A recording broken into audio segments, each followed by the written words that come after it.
Shannon, welcome. Thank you for being here. Thank you so much for having me. Yeah, I'm very happy to chat with you today. For our listeners, why don't you just take a moment and introduce yourself? Tell us a little bit about who you are. Yeah, my name is Shannon Curtis. I'm here right now, currently in Texas. I'm the founder of Angel Goddess Healing, which is basically, I like to say, a sanctuary for people. I do intuitive coaching and work with people on where they're at in their life, whether it's addiction, their recovery, but I also work with people with plant medicine and getting them ready for their journeys that go. And then I also do speaking and retreats. And again, it's all just the healing space is what I would say is just meeting people where they're at and trying to understand how we can better their lives and how that looks to them on whatever the journey that they're wanting to go on. Terrific.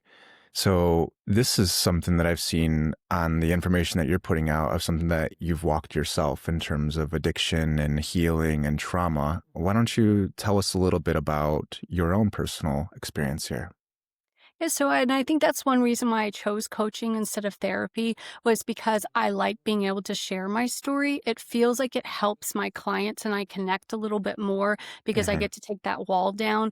And so that was one of my leading reasons of doing coaching because I get to share that because I do have such a strong tie in addiction. And I tell people it was 7 years of my life that every single day I was taking pain medicine.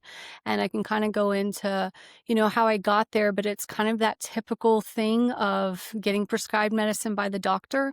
And then before you know it, you have more and more. And this was probably 15 years ago and so it was super easy to get back then. Where now we're obviously sadly having an epidemic, but with that, at least there's some boundaries and some things where back then you didn't have any of that. And so I kind of feel like I was in that perfect thing of storm. Luckily, I never went down the major opiates that some people did, or mine was kind of just the Vicodin, but it just seemed like it was just enough to get me to on my journey now with plant medicine.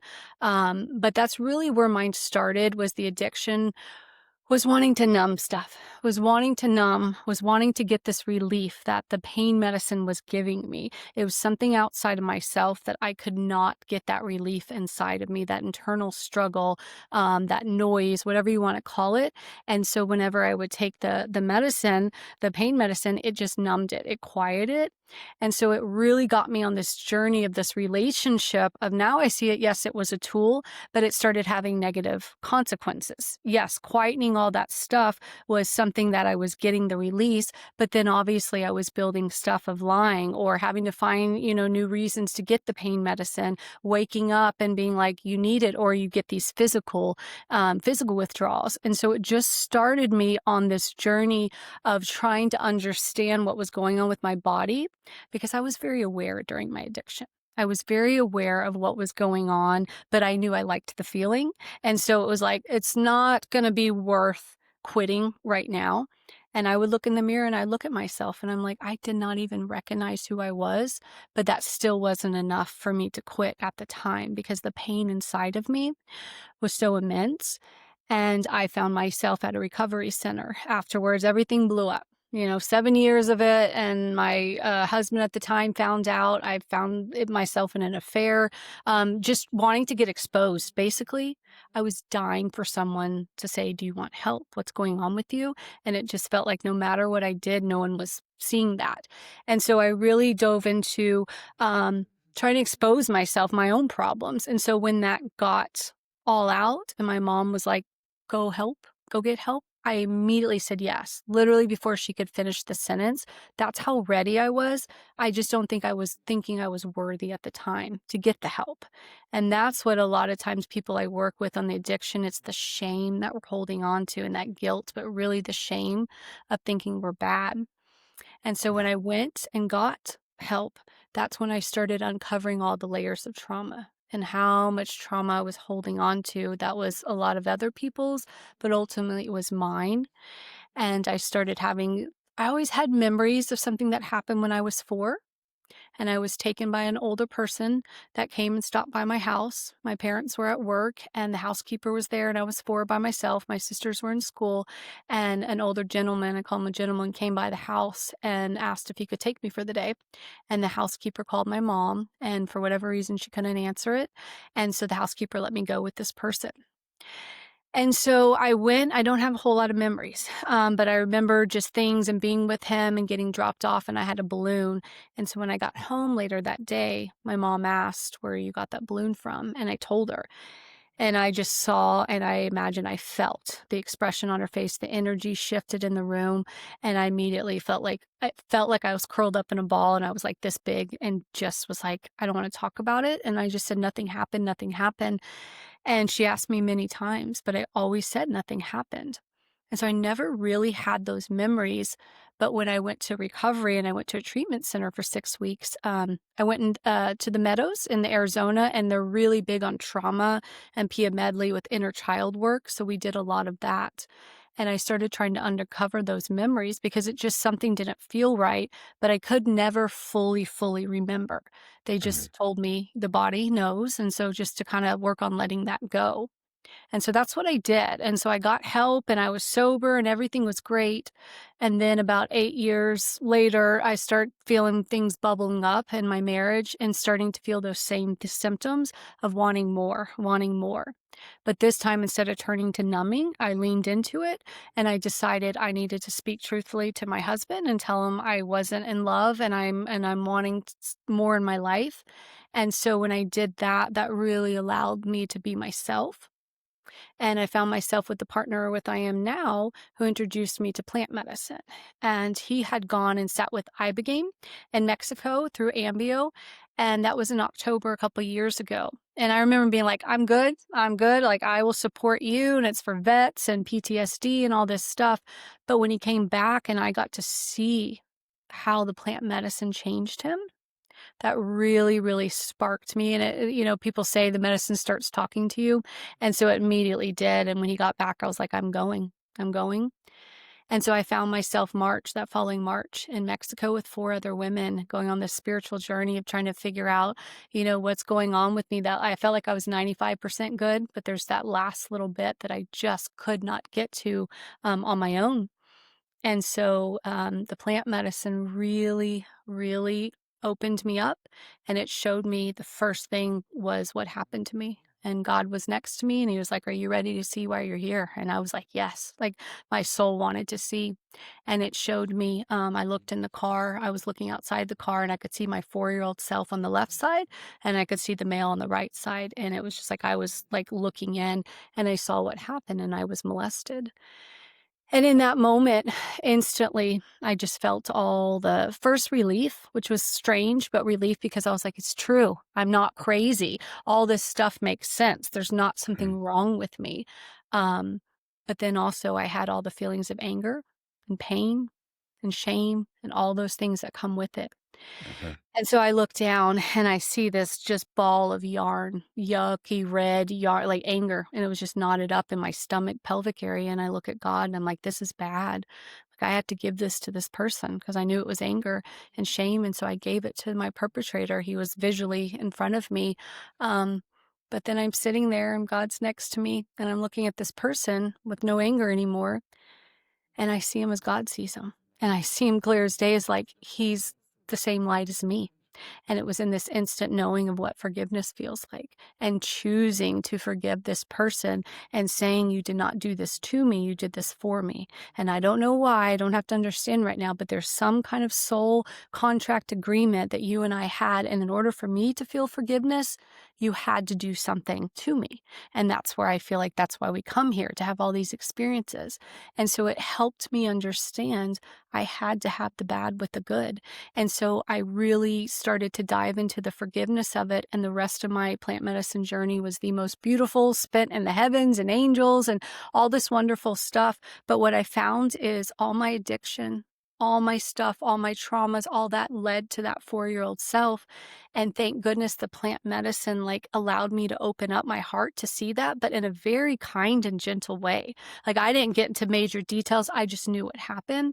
And so, that's part of how I became on this journey with plant medicine, was seeing the gifts that it gives us to step outside of ourselves and really start doing some healing. And ever since then, like all the addiction stuff, alcohol, like that's all just gone away because I've healed what I was trying to numb. And what you were trying to numb was? What was it specifically? Yeah, the sexual trauma of being molested at 4 and The not pain. being able to tell it. Yeah, the pain. I had 5 miscarriages, I had endometriosis, I had 2 surgeries, surgery when I was in high school, all this physical female pain, Mhm. and I could never understand, and I had all this shame for why my body was miscarrying, why I couldn't hold, a pregnancy the way normal people could, and so, yeah, that's what it really unleashed, like, that trauma that was literally stuck inside of me. Okay. Let's unpack some of this. Would that be Yeah. okay? Yeah, I'd love to. You said when you were 4 years old and this incident happened, Mhm. and this perpetrator, this person Mhm. gives you a balloon, and then your mom comes home and sees the balloon, Mhm. and she's asking you about it. You felt shame there, was that right? I did. I did. I felt it, and the only way I can describe is I felt like this small yucky. Mhm. Yeah. Why do you think that was? Probably 'cause I didn't wanna talk about it.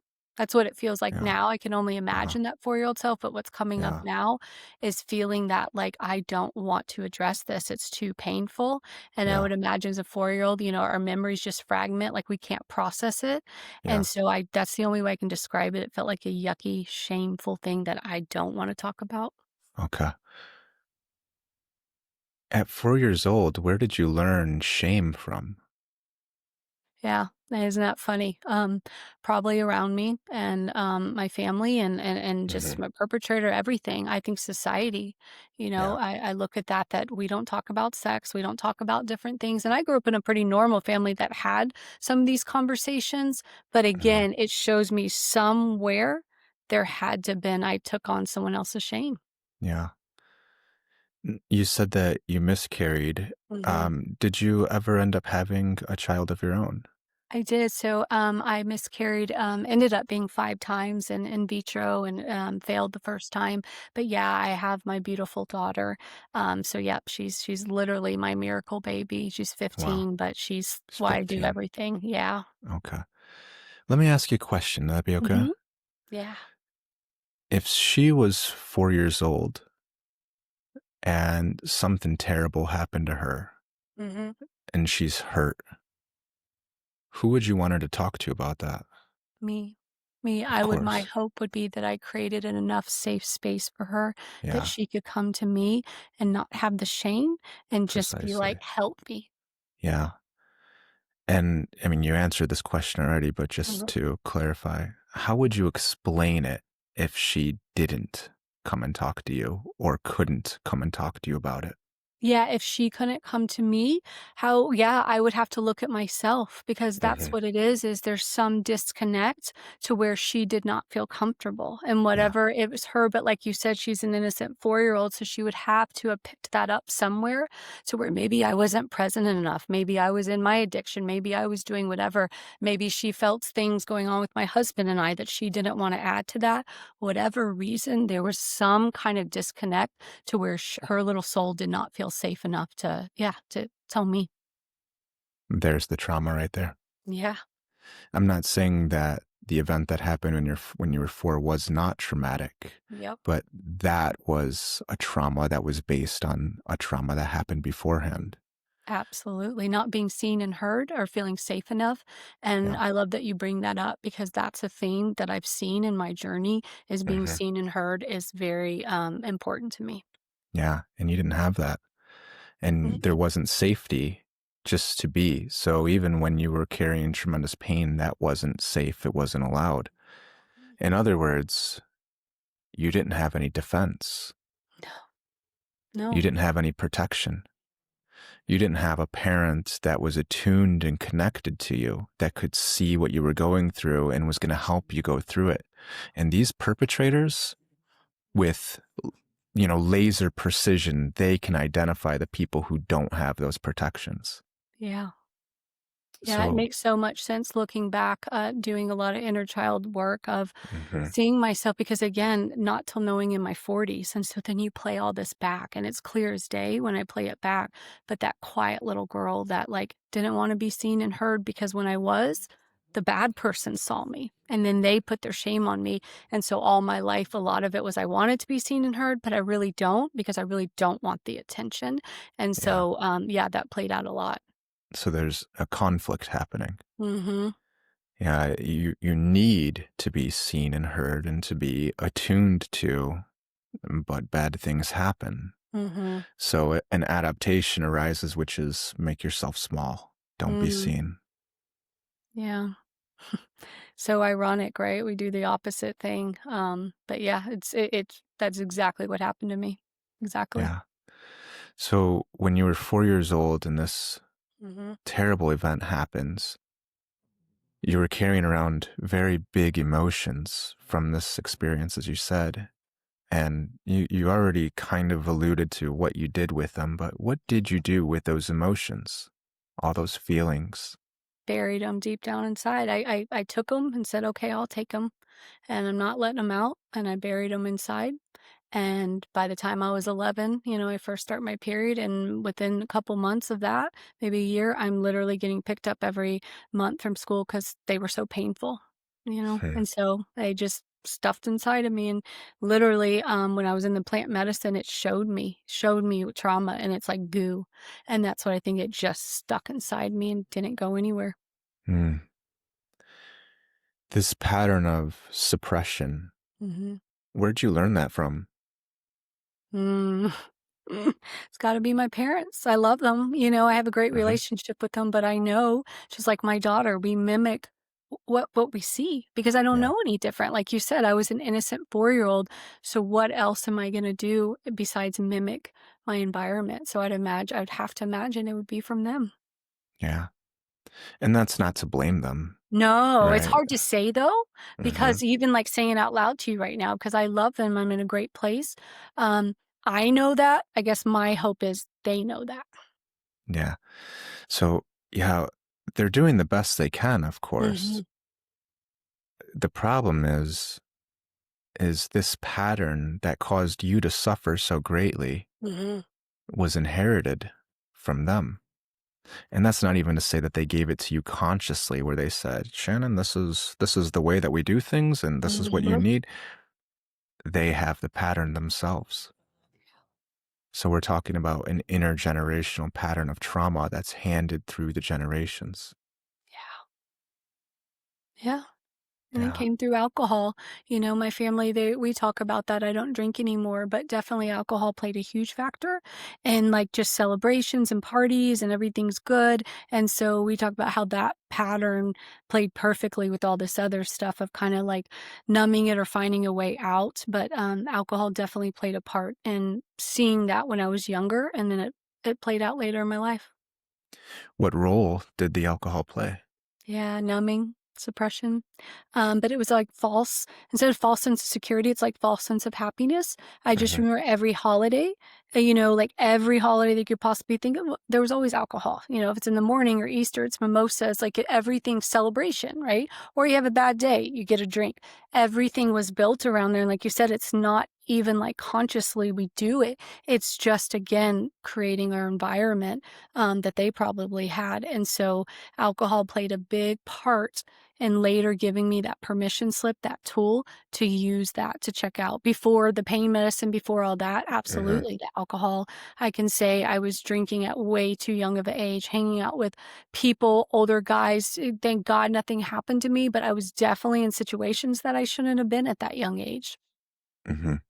Yeah. So on the one hand, the alcohol is it's serving that adaptation of suppression, Mhm. of depressing the emotions or repressing them, burying those emotions. So it helps to numb those.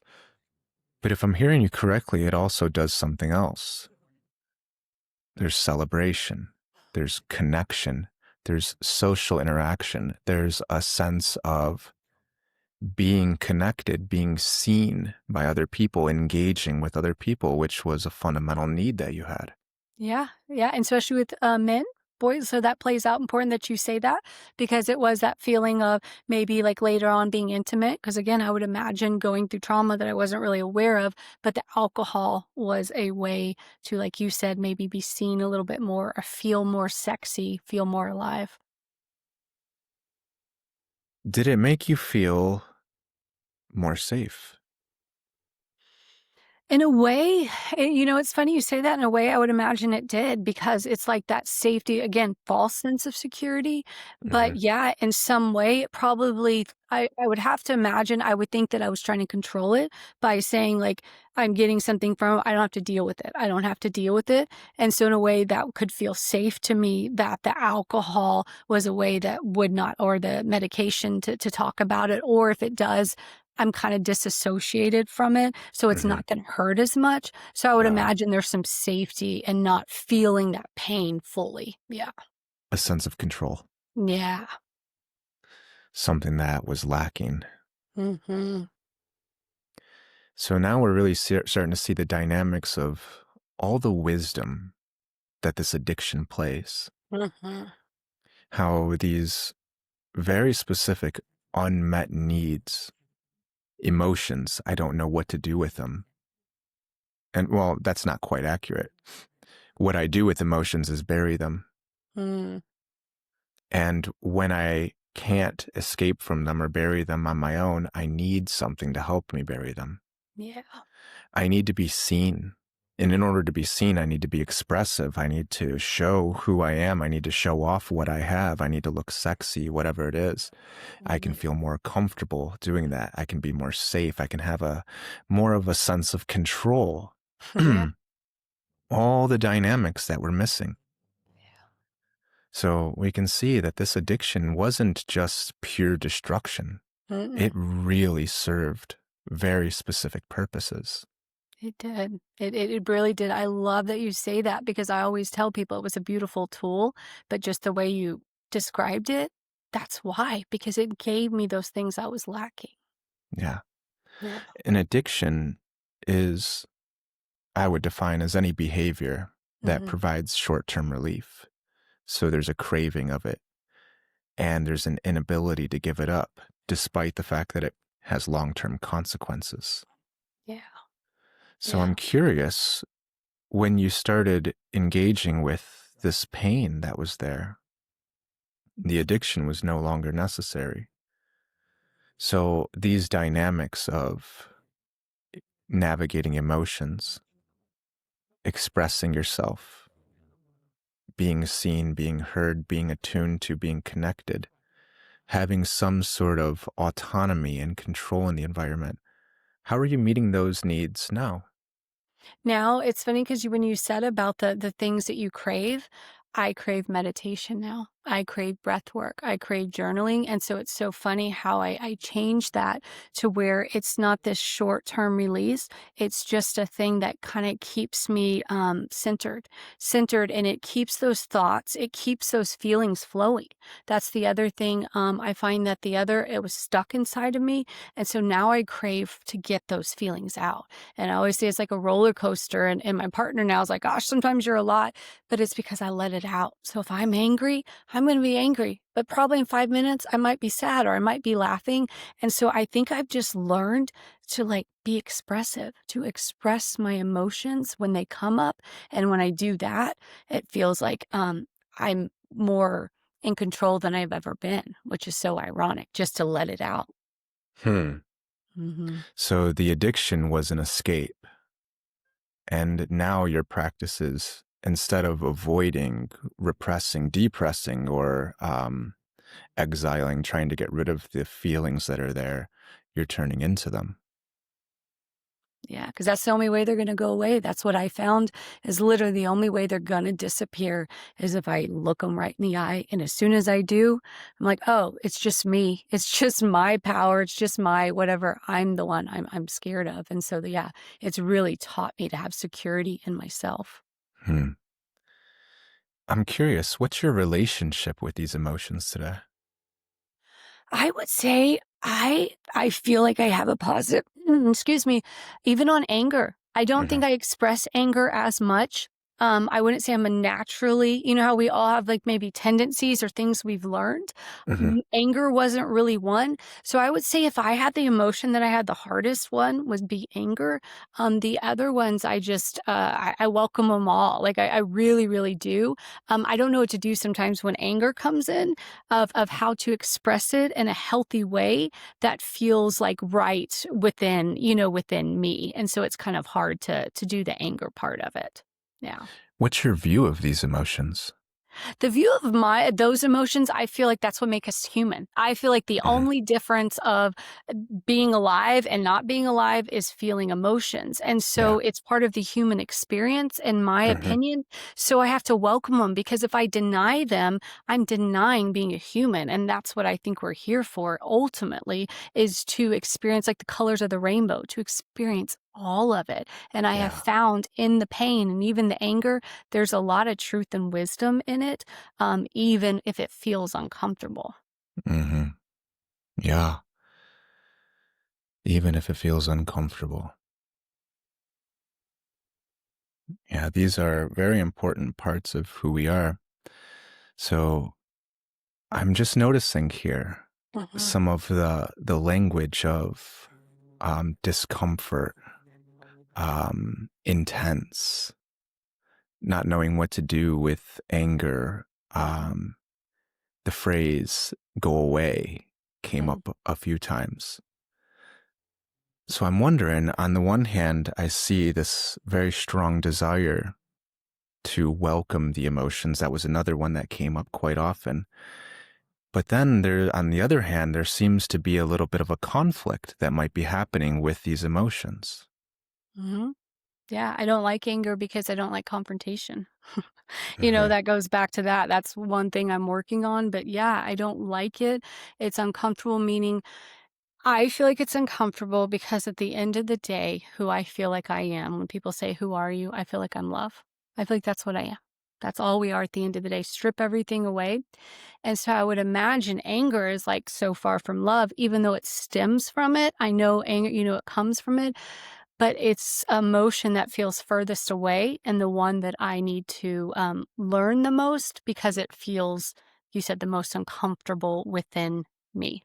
Hmm. Yeah. Okay, great. Yeah, let's unpack this then a little bit. Yeah. Where did you learn that anger is bad?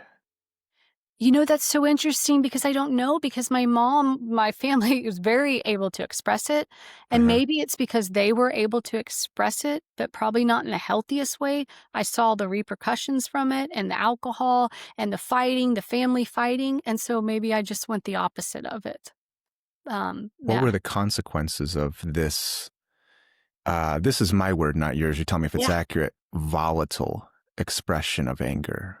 Is that Um, accurate?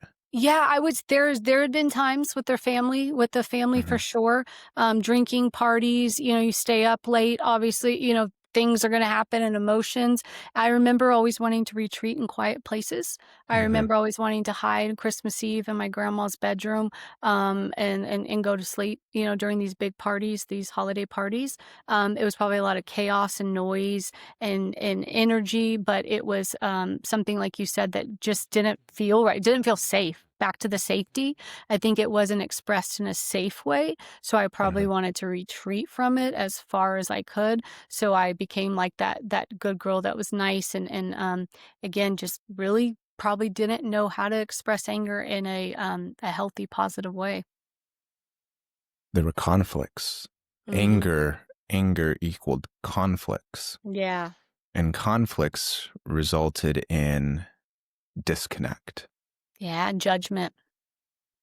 judgment. Yeah, judgment. Because if your opinion doesn't match my opinion, we're gonna fight about it. Or, it's like Mm, trying to fight to make the other one see the other person's and it's just it doesn't work, It's like all I can see is mine. I didn't know that then. But yeah, yeah. it was definitely, just not safe. So the connections then were conditional. Yes. And when those conditions weren't met, anger was the response. Yeah. Yeah. Anger, punishment, judgment, Yeah. I went through a lot with my family during my addiction time of not really understanding me, and again, it felt like judgment. Instead of being, like, understanding why I was in so much pain, it was Mhm. more about, "You're bad," like, "You're it's the problem," instead of understanding where it stemmed from, and so it just felt like such a lack of compassion. There's the connection right there. Mm, Anger results in you're bad and a yeah. disconnection and not being liked or accepted. Yeah, What and what that's the would feeling I get when my mom asks me what uh happened, Yeah. is anger. Because she Yeah. wasn't angry at me, I'm sure she's angry at the situation, but when you just said Yeah. that, I'm like, "Duh, that's how I felt." I'm sure when she came in and was, like, asked and felt that, it's I'm bad. Yeah, of course, at 3 years old, everything's Mhm, about you, or 4 years old, everything's about mhm. you. So Yeah, whether she's angry at this person or you doesn't make any difference. It's about you at 4. yeah, So here we can see where you learned anger results in being bad. Being bad means disconnection, not being liked. mhm, So this view of anger of I don't like it, I want it to go away. It's the farthest from love, which is the connection yeah, that I'm really wanting. mhm, We can really see where this view comes from now. yeah, Let me yeah. ask you, what do you think the point of anger is? It's I think the point of anger sometimes it shows me my what I align with, what I care about. It's because maybe someone steals something from me, and I'm like, whatever, I'll Hmm. buy something else, and really someone steals something from you and you get really upset. Maybe it's because you put a lot of value into your stuff. So the only way I can think of it is it shows me that ultimately I do think there's love underneath everything and love underneath anger, but it's that feeling of not being able to express it maybe in a healthy way or a Hmm. way that I thought I should, and so it's just that conflict. Basically, like you said, it feels like anger is a conflict within yourself. Yeah. Well, that's what you're experiencing right now is Mm. when the anger comes up is again, I don't know what to do with this. And so Mhm. then there's a conflict over it. Yeah, So that makes that's the experience that you're having right sense. now. Mhm. But the question is, what is the purpose of anger? Mm. Mm. Purpose of anger, I'm still learning that. I Uh-huh. know there's a purpose, but I can say, because it's so far from my wheelhouse, um, Well, let's try and make some discernment. sense of it. What was that? Yeah, yeah. I think you're the first person that I've talked to, and again, that's why I love these things. Of all the therapy I've done and all the Mhm. stuff, no one's ever sat down and talked to me about anger, and because I'm not an angry person. And isn't that ironic that no one's really helped me understand Mhm. why I'm not? Yeah. Well, you Mhm. are. I am, but you know what I'm saying, like, I don't Yeah. naturally, and so I was Yeah. always just the quiet one and all of Mhm. that, but I'd imagine there was a lot of things I probably internalized and I Yes. didn't express them, and then like you Mhm. said, then I took on the it's me, it's my fault, I'm bad. Yeah, Yeah. precisely.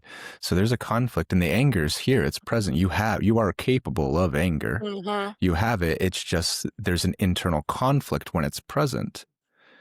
And I don't know what other conversations have looked like, but you've brought the anger up here in Mhm. this conversation to discuss. It's not like I was just fishing and I found Right. it, right? It's here. Mhm. So let's go into it. Let's Yeah. let's let's work on this relationship with it. Yeah. So the point of anger right now is a big question mark. Yeah, I think it makes me go into it makes me stop and think when I'm really Hmm. sitting it, like, what am I ultimately angry about? Like, Yeah. where is this coming from for me? And a lot of times when I've had that, maybe it's the loss of control, the loss of safety, but really the loss of control of something that it's not going the way maybe I think it should go. Okay. Terrific. You gave the example of somebody stealing from you. Mhm. And then you said, well, I'll just get something else. But Mhm. sometimes it's an important thing that I stole. Yeah. What happens when somebody steals something from you and you feel anger? Why would Mhm. you feel anger there? Yeah, so I would feel anger, like you said, it's like a part of me because attachment. When we Mhm. attach ourselves to that's why I would hope I'd be like, "Oh, my higher self would be like, oh, I'll just get a new one." But yeah, my Ah, human self, I attached myself to that and someone took that. And so I would think that I'd say, well, they're taking something that's mine. And so I'm mhm, attaching it, making it a part of me. So it feels like personal. mhm. What I'm seeing happen here is a judgment, a self-judgment. I'm attached to this, and so my higher self should tell me, I shouldn't be attached to this. Hmm. Uh-huh. There's a judgment for having the anger there, Yeah. or perhaps even a criticism. So the anger in this situation, check in and tell me if I'm accurate on this one. I Mhm. might not be. I might be. I don't know. The anger is actually being directed at yourself. Yeah, so well, it's interesting because maybe like you said, the stealing thing randomly, but you did touch on something because I think I do have a lot of conflict within that of Hmm. my higher self of knowing, feeling like I know all these like higher things and the love and the Christ conscious, like all this stuff outside of myself, and none of this really matters. But it does matter because I'm human.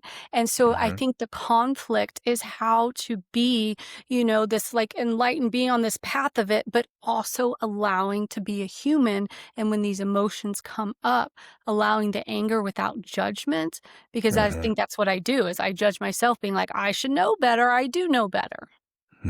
I should Yeah. know better. I Right. do know better. What's the know better?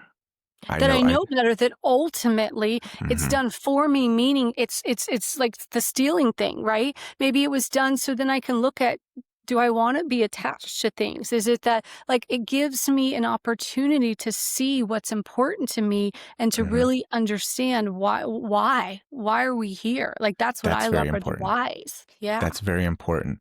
Let's Hmm. hold on to that of Okay. what is this doing for me? Yeah. What is this giving for me?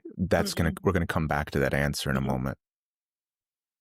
Perfect. Okay, so let's try a different example here. We got the stealing thing. Somebody Hmm. steals from you and it's presenting you with an opportunity. Hmm.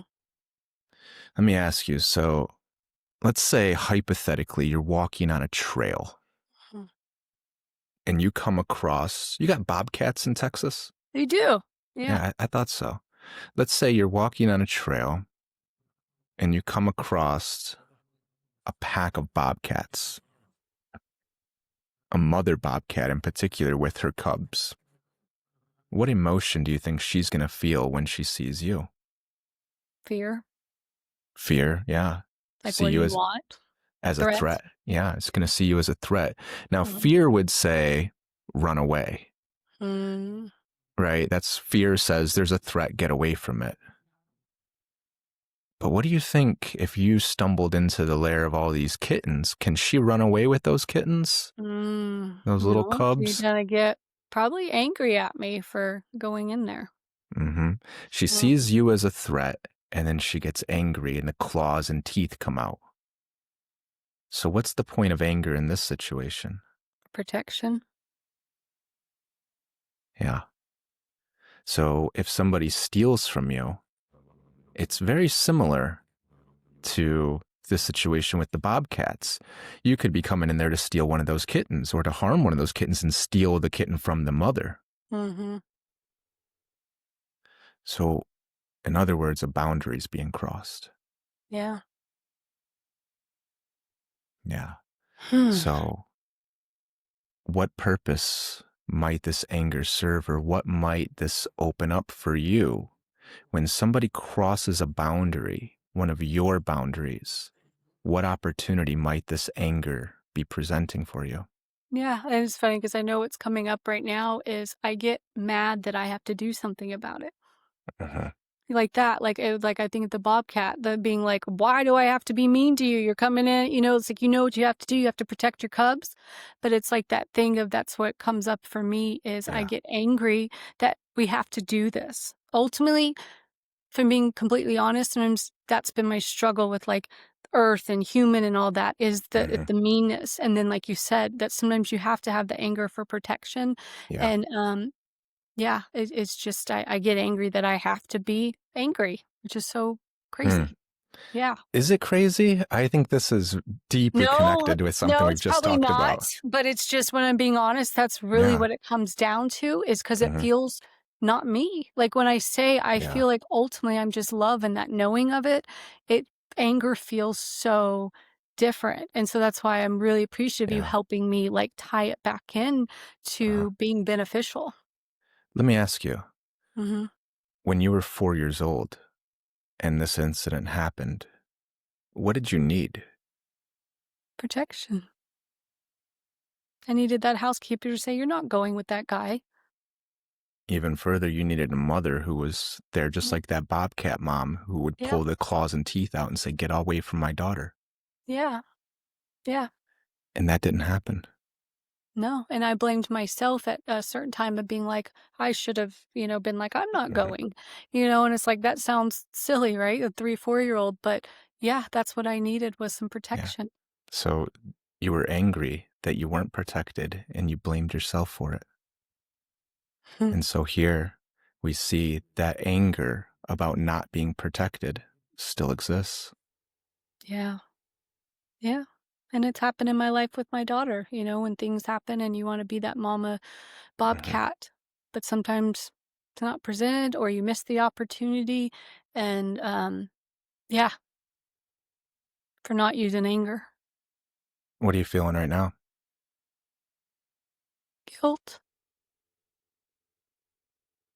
That maybe my daughter needed that, me to be that for her, that Guilt. bobcat. Because when you say it that way, it's so Mhm. beautiful. Yeah. So that's what Guilt. I Guilt. see the beauty in it. Pain. Yeah, and I wanna be that, and I try, but I see it in a way now that you just explained it like a bobcat. It's like, it's beautiful that she would protect her cubs that are innocent, Yeah. so how could that be bad? Yeah. This bobcat lives inside of you too. You have the capacity to do it. The problem is nobody did it for you when you needed it. Mm, And so there's this resentment, and the word resentment means to feel something over and over again. mm, So you feel the anger about not being protected over mhm, and over and over again. So what we can do here is we can start to recognize that pattern of this blaming myself. mhm, And instead of taking that anger and projecting it onto myself, one, let's try to recognize when the anger's here. And mhm. two, one of the things that I got to be careful with this one because I don't want to take this one away from you. So once we recognize this, let's again come back to this question of Mhm, what is this presenting an opportunity for? mhm. Yeah, growth, stepping in my power, like stepping in my power of, Uh-huh. that anger is a emotion that I'm allowed to express. What would that look like? Expressing my truth, speaking my truth, and I can Somebody, speak it. Oh, I'm yeah, sorry? somebody steals something from you. Mhm. What does it look like to express and to step into your power? Oh, man. See how my brain goes, I'm like, "Do you mean the person? Do you mean myself? Do you mean because again, I'm like, I don't know. That's what's crazy is Hmm. I don't know what the right thing to do is, meaning I don't truly believe, like, an eye for an eye, meaning, like, that's gonna change anything. Of Um, course. so I don't know, like, that's why I'm trying to work on how to get the Hmm. anger out that serves me without Yeah. hurting other people, meaning, like, that's not my intention. It's Yeah. just to get the anger out. Okay. So that's one option is, Mhm, yeah, you stole something from me. Now I'm going to mhm, steal something from you, eye for mhm. an eye. And that's probably not the most constructive. So that's one Yeah. option. We'll put that one aside. What other ways could you handle that situation? You're walking down the street and somebody grabs you up and then Mhm, grabs whatever it is that you have with you, or your purse with your mhm. bag, or your phone and your cards and your wallet and everything, and they take that from you. What would you do right there? How could you express this anger in that situation that isn't directly trying to stab them back for trying to get you? Yeah, to get help? Uh, Okay. to get Well, help. that's an interesting one. Ye Yeah, I mean, it's so funny because I'm, like, trying to again, my brain's like, "Well, I Mhm. could do this, I could do that," to where sometimes it's, like, thinking about that internal struggle of, I don't even know what anger, like, looks Yeah, like in that situation because I don't think I'd go chase him down, of um, course. but yeah, I don't know, shall help, like, I don't Mhm. know. Yeah. Yeah, How about get off of me? yeah, Don't touch me. yeah. Right? If this guy comes and grabs you and is trying to take something from you, hey, get off of me. That's anger right there, isn't it?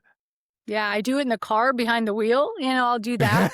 And so I would imagine or hope I would do that, like, in that moment when you're that heightened, but again, as you can see, this is uncomfortable for me, meaning it's not my Uh-huh. go-to, and Yeah. I'm so intrigued by why, and you're kinda helping me uncover that. But yeah, that wouldn't have been my first thing to scream and kick and get off of me. Yeah. Yeah. Interesting that the anger comes out when you're behind the wheel, Mhm. which is maybe a constructive way of of expressing it, but maybe it's just bursting out the seams. Mm. I don't know. I would like to say it's constructive, but I don't know because I truly don't feel like angry. But I think what I've also done in my life is I've really built, like, I want to say a protection, but like in my family, that we get angry and stuff, but I think we've learned how to express it in a healthy way. That I don't have these things that much outside of within my home. We're pretty good, but I think Mhm. it's those family of origins and my ex and all these things that yeah, it's like learning sometimes of literally I've struggled with it where I just wanted to go actually like punching bag or something, but to get it out and I was feeling it Yeah. and it was making me feel bad, like a bad person for being angry at something that was probably most people would be angry about. But I Yeah. struggle. It was probably 6 months ago and it was a really hard time for me of sitting in the anger. Yeah. Yeah. I feel bad for having anger. I again direct Yeah. the anger towards myself. Yeah. How do you, in your family, your immediate family, Mhm. express anger?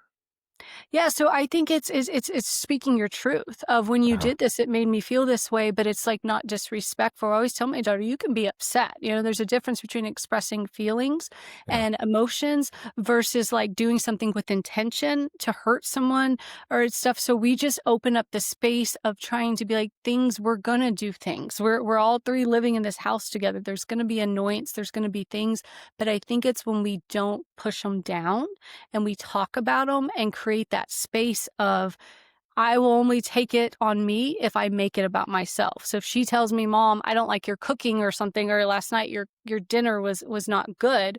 If I start taking on that guilt, there's something there I would think to where if it's just about the food and she didn't like it, and she was upset or whatever, then I could understand that. And so it's like I'm just trying to create a space to where she can have healthy anger, but, she struggles a little bit too now that we're talking about it. I'm like, Yeah, of she's course. very sweet and kinda very much like me, and my, Uh-huh. partner is the complete opposite, and so he's actually helped me. He's been that masculine of, like, bringing out that, but it's funny how my daughter has the same thing. Intergenerational. Yeah, And yeah, it's not that you, again, it's like your mom didn't give it to you intentionally. yeah, It's flows through you. That's what it does. That's its sole purpose is to go to the next generation. mhm. Very interesting how you find a partner who has the thing that is Yeah. lacking in a sense here. But anger's not a masculine thing. It's not. When I say masculine, I think it's because I Yeah. always say, like, we're our yin and our yang, the Sure. masculine, the Okay. I feminine, get even you. though it's, like, within Yeah. ourselves. Like, everything I was lacking, like you said, he Hmm. literally and I bring the other and stuff, Yeah. and so it's this thing when I think of him, he's got tattoos and big and a beard, and so I think of masculine like Sure. that. Sure. But that is interesting because I Uh-huh. do think, especially as a female, I didn't relate to anger as much, probably Of because of course. that. And he did. He got rewarded for it. He got football, played college. Like he said, Sure. literally, he got rewarded for being angry. Yeah. Yeah. And the message you got was anger is bad. And if you have anger, you're bad. And if you're bad, you get disconnected. Mhm. Exactly. And his was connection. And so, Yeah. yeah, it's so interesting that, how we just learned opposites. So the Mhm. way that you express anger in the family is communication. Mm. Yeah. Yeah, talking, getting it out, literally getting it out, because if you don't, it's just gonna build and build and Yeah, resentments, and then I think sometimes we make these little stories up in our head, and it's like, "Oh, because they did this, because they don't like me, da da," and then it feeds the sure. anger and feeds the story. Yeah. Mhm, One of my teachers often says that I'm not scared that my kids would get mad at me. mhm. I'm scared that they won't get mad at me, Mm, yeah, meaning that it wasn't safe. yeah, So if we go back to this analogy of somebody stealing something from you, mhm. let's say you're seeing it happen as they're doing it, how could you express that anger there? Yeah, if I'm seeing what's happening like that, just standing in my power and even just the presence of that's all I can do is say no. Like, I guess that's at the end of it, just No, saying no. No. no. Yeah. Just that. That's literally all I could probably do. Just no, just like stating it. Now, whatever happens after, but at least I can state that, right, Yeah. that I'm not in agreement with it. Setting a boundary, voicing the boundary. Yeah. Yeah. So again, what's the point of anger? Hmm. Setting boundaries, doing the, yeah. Yeah. I get it now. And I'm looking at all these things that happened to me in my life. And I'm like, yep, it's because I didn't have the boundary. I didn't put the boundary out there. And yeah. And when you were too young to set your own boundaries, Hmm. nobody set them for you. Yeah. So you never learned how to do it. And in No. fact, you learned the opposite, to Hmm. suppress those boundaries. And Yeah. then the perpetrators come along and they can identify that with x-ray vision, seeing exactly who has boundaries and who doesn't, who has protection and who doesn't. And I'm somebody who grew up again with no protection, and people Hmm. can identify it like that. Makes so much sense. Yeah. So much sense. So there's a lot of wisdom in anger, isn't there? Yeah, there is. It's like this boundaries. Like I love that where anger is like boundaries of what you allow and don't allow. And I really like that because that feels good to me, meaning I can get behind that of being like, it's because there's a purpose that aligns with me and you need boundaries. And so thank you for like tying those two together because it feels like I'm walking away with like a healthy understanding of anger that I wanted to accept it, but I like to understand it too. Of course. Yeah. Yeah. So you were saying in the beginning that your love and anger is the furthest thing from love. Mhm. But when we look at it from this sense, anger is actually quite compassionate, isn't it? Yeah, for ourselves. For ourselves, and I think I was always thinking about how anger affected other people Yeah. versus me, and so I was like, "Oh, anger's bad," because it, like, puts it on someone, and it's like, "Oh, no, it's actually protecting me." It's good for yourself, yes. And if your mother had healthy anger, Mhm. it would have been very good for you too. Mhm. So if the bobcat has healthy anger, it's not good just for her. It's good for Mhm. her whole den of cubs. Yeah. Is that what I'm doing? Like, ultimately trying to better myself for me, but for my daughter.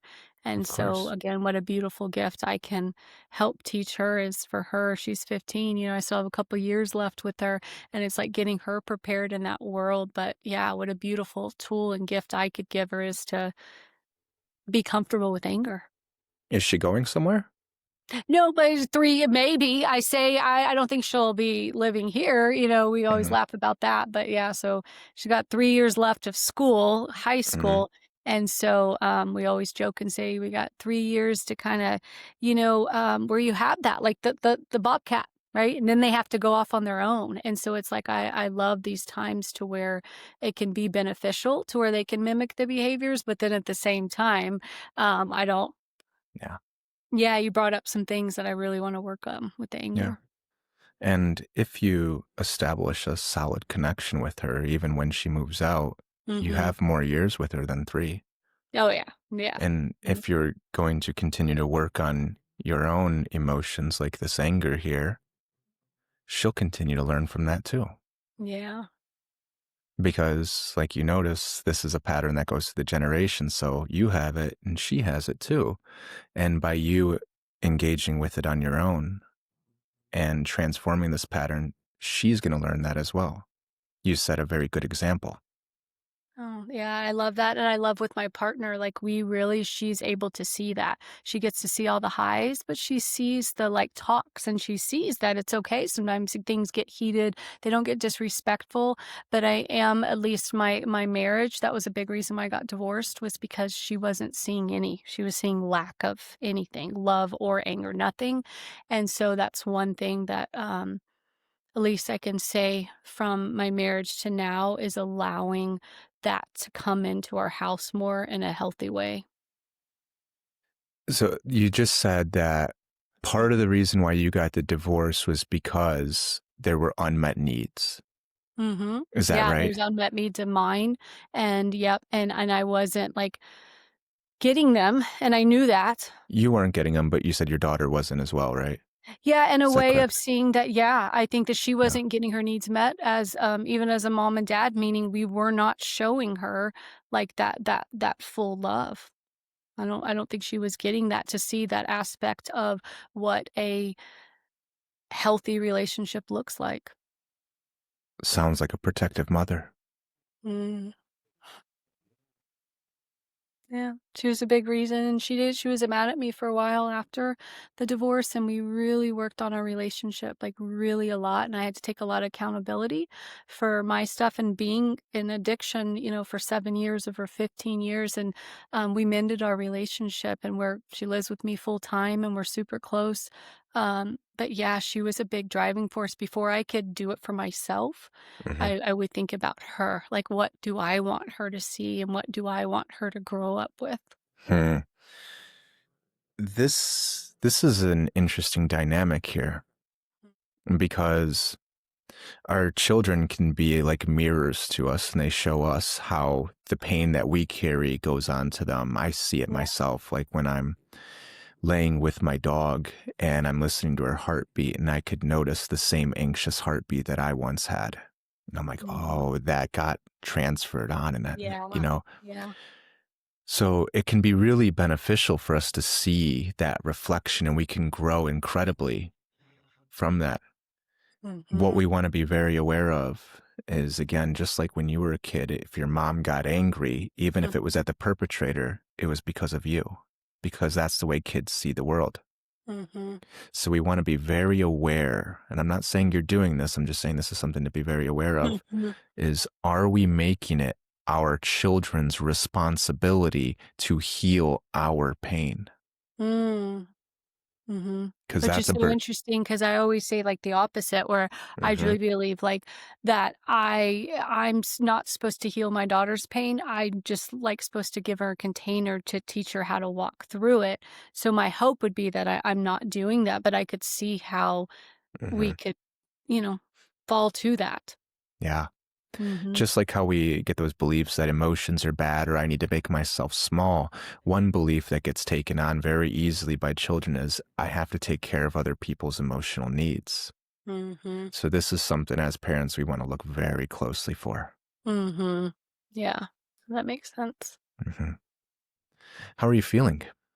I'm feeling so much better. I was laughing because I'm like, "Ooh, this is a lot." Meaning, like, I love doing this stuff, but I'm usually doing for other people, right? So I'm Hmm. just like, "Ooh," and you hit even though I brought it to the table, obviously, but the anger thing, yeah, I had to really think about those.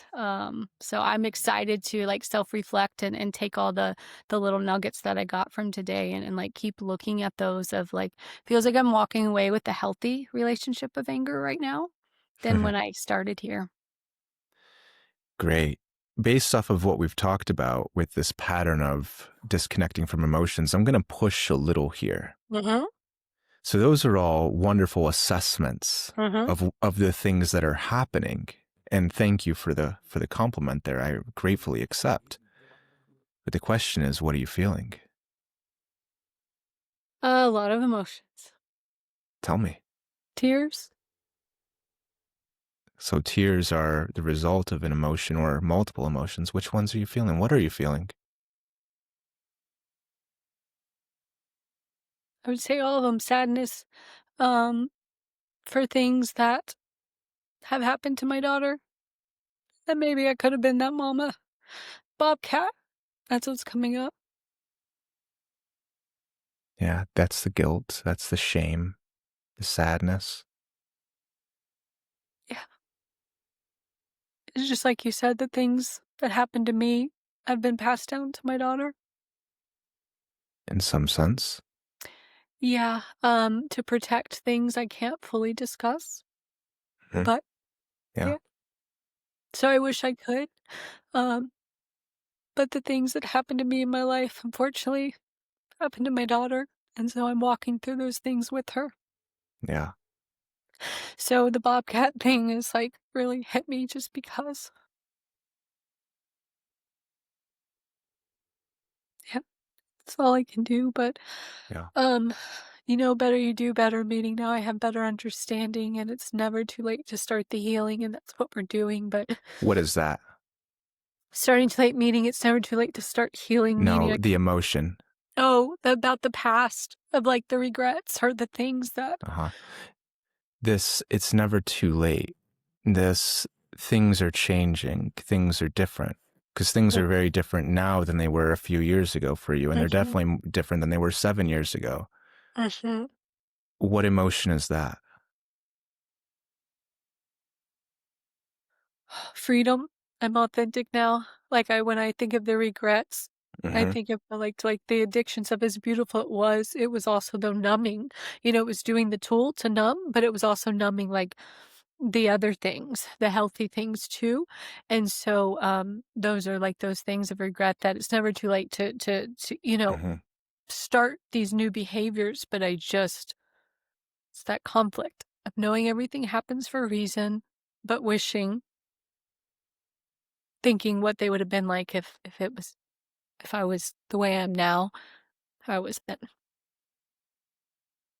When you're telling me about these changes and these transformations, and I have 3 more years with my daughter, and I'm, you know, trying to be this mother bobcat. Mhm, You said tears in the beginning, and at the very beginning, you gave the assessment of, I feel much better. I'm left with a different understanding of anger. mhm, I think there's another emotion here mhm. that we're not drawing attention to. And I'm pushing a little bit because it's here. Sadness. Sadness, we got that one. That was the initial tears and the shame and the guilt and yeah, all of those ones there. But there's this other piece here that you're drawing attention to that's being quite elusive, and you're smiling right now. Yeah. What else is here? I mean, there's anger. Yeah, There's a lot of anger. But again, I can't talk about it. It makes of me angry. course. Yeah. Makes me angry because I know it could help, to talk about it, but I just and so I'm angry about not being able to talk about it, if I'm being honest, because not Hmm. talking about it is protecting the perpetrator. That's why I'm angry. Hmm. That's why I'm angry. Yeah. Because I want to say it all, but once again, I'm worrying about somebody else. Hmm. Somebody else's needs Yeah, taking precedence. So that idea of, I need to take care of other people's yeah, emotions, we found it. yeah, yeah. And I'm like, why am I doing that? That's what's going on in my head. Yeah. Why am I protecting the person that hurt my daughter? And we can, when the recording ends, we can talk about Yeah. this for a minute Yeah, too. but that's So just I just wanted to be able to, like, be yeah. authentic, but that was that anger of I Hmm. wanna express it all, Yeah. right? So I want people to understand where that's coming from, but that's just again, it's just things that life and play out Yeah. um, and things, but there's no question of why you brought these things up and having me look at what am I really protecting? What am I really protecting by not talking about it? And it's the perpetrator. Hmm. And it's so silly when I say it out loud. Yeah. And so that's that anger.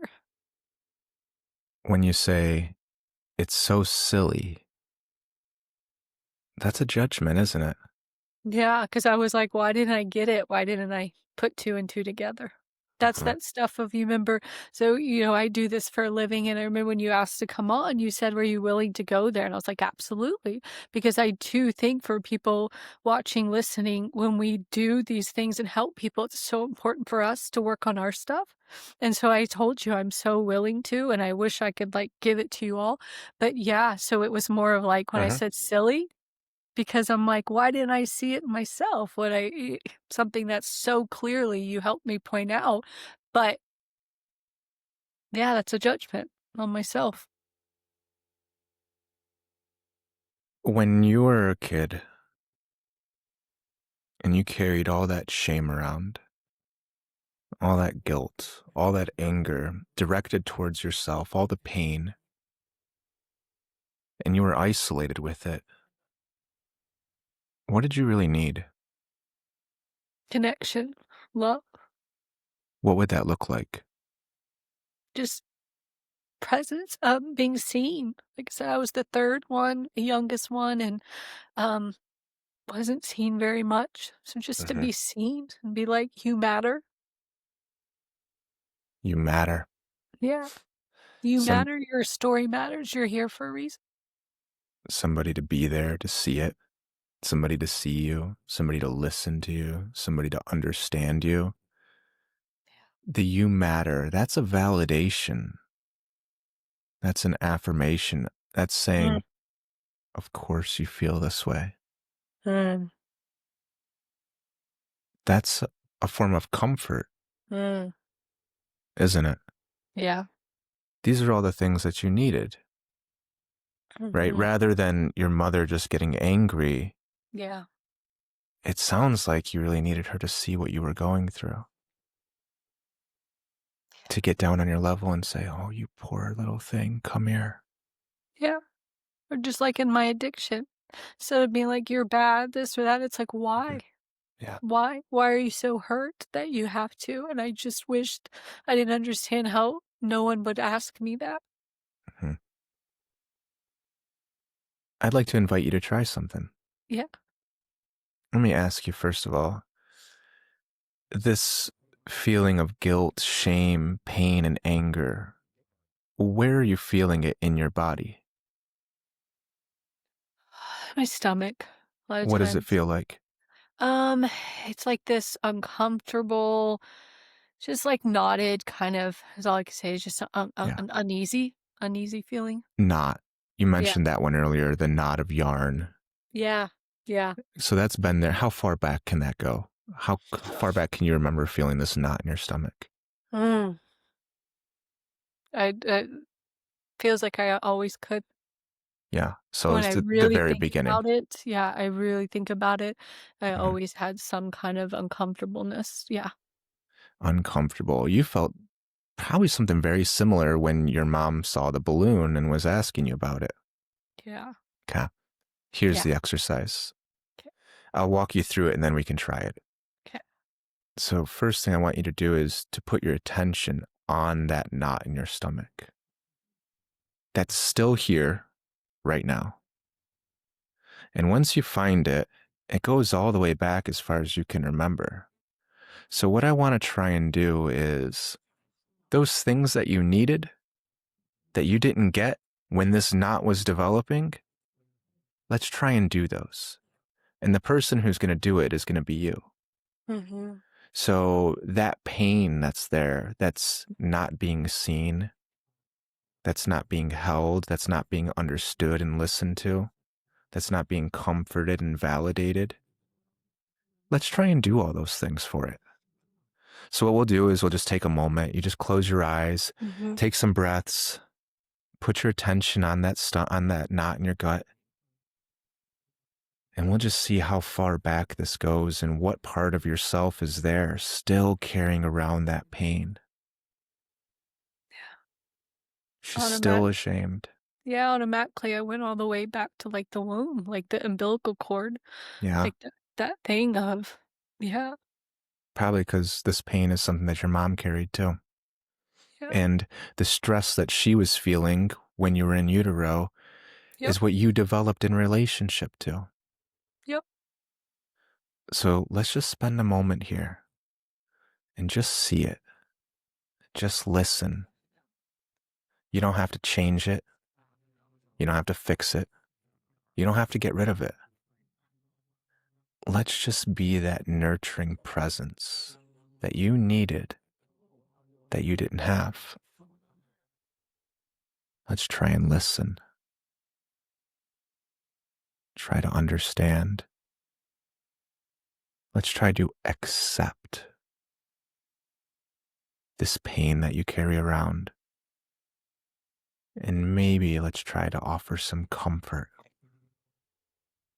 And if you notice the mind getting busy, just notice that distraction, the loyal friend who's trying to take you away from the pain, and come back.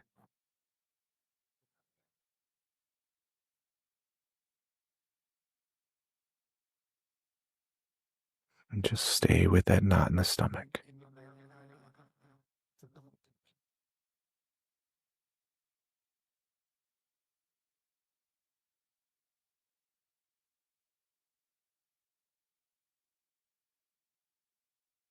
We'll notice the tensions, the constrictions, and just taking some nice breaths, softening just a little bit, making a nice, safe space for that knot, that pain that you still have to this day, going all the way back to the beginning of life. We're going to make a nice, comfy space for it to be.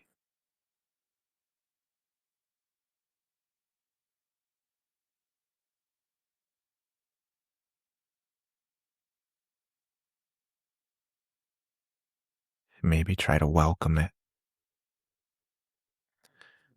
Take this part of you who is all alone and isolated and nobody sees her and say, I see you and you're not alone. And I'm going to be right here to go through this with you.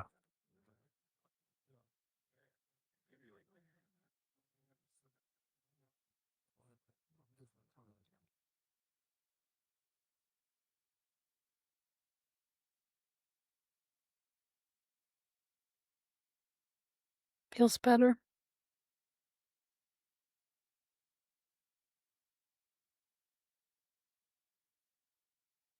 Mm. It's like I can take a deep breath now. Go ahead.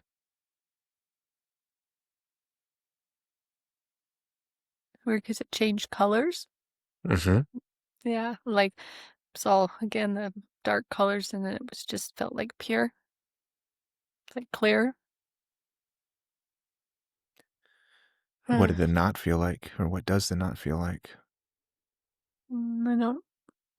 It's weird because now when I think of it, I think of it as like the umbilical cord, but it's like a connection to source, to like love, to God. So it feels like that, but it doesn't feel like any knots. If that makes sense. It just feels like it's just a direct, like there's no more knots. What it feels like. So there's a transformation and a relief Mm-hmm. in about 30 seconds. That knot transformed and relieved.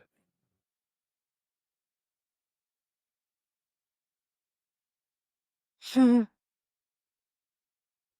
just feel peace, comfort, security, happy, like smiling, but like genuinely, um, yeah, like a release. Happy. That release, that happiness, that security, that safety, all of that is accessible. And it only takes about 30 seconds to get there. Yeah.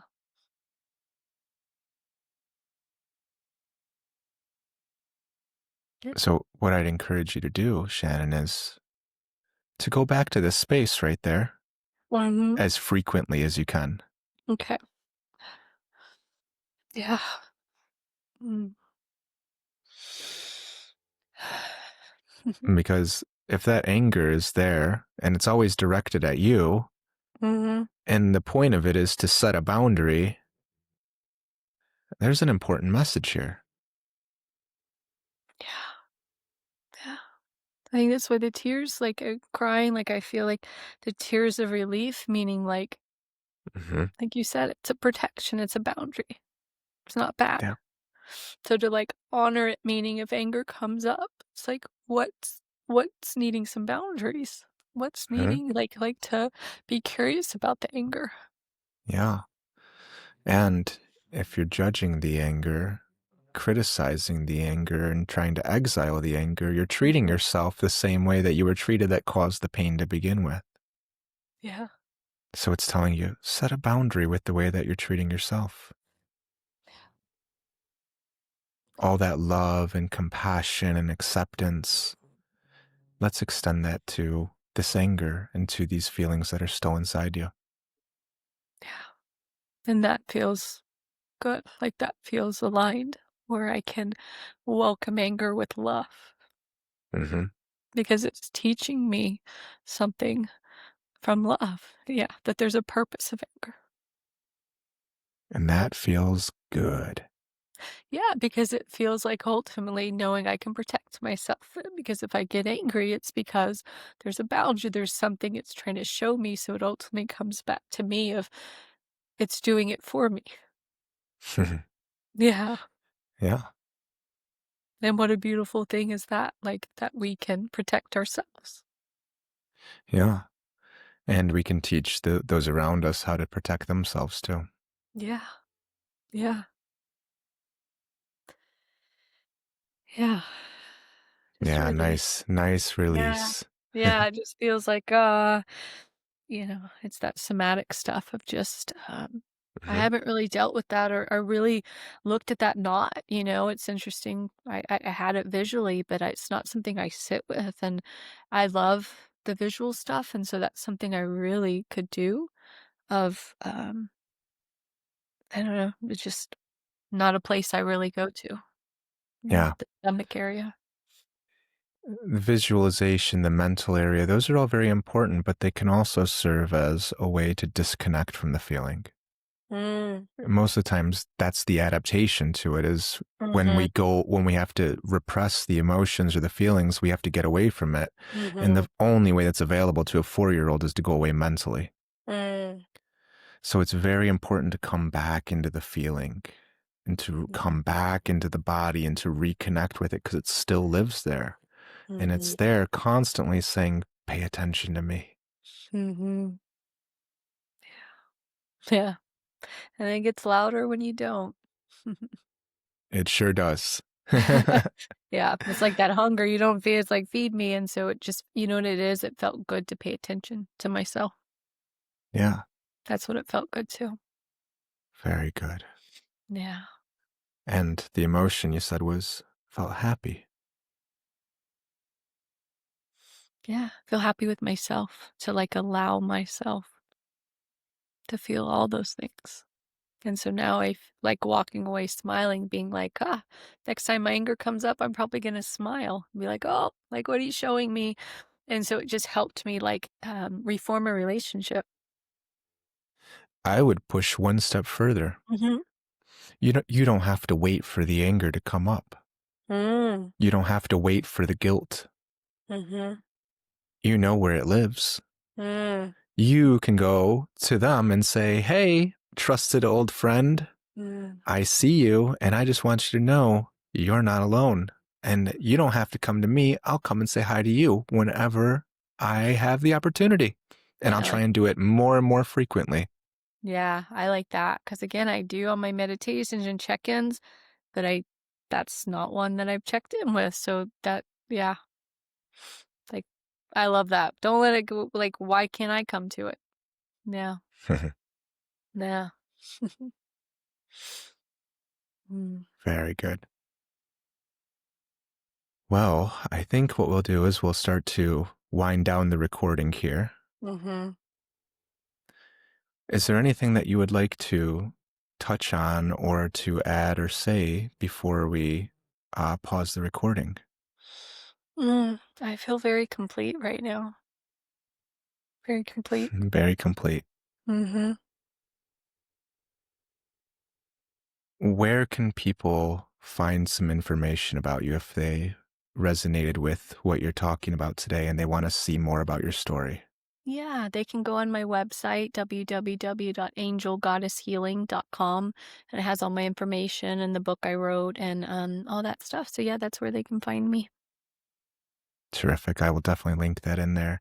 Thank you. Shannon, thank you so much for doing this. Thank you for sharing your story. Thank you for going into this space and going through the exercises and talking about it in real time. This, I think, is very helpful for a lot of people to see how we actually do it rather than how we just talk about it. So thank you so much. Thank you.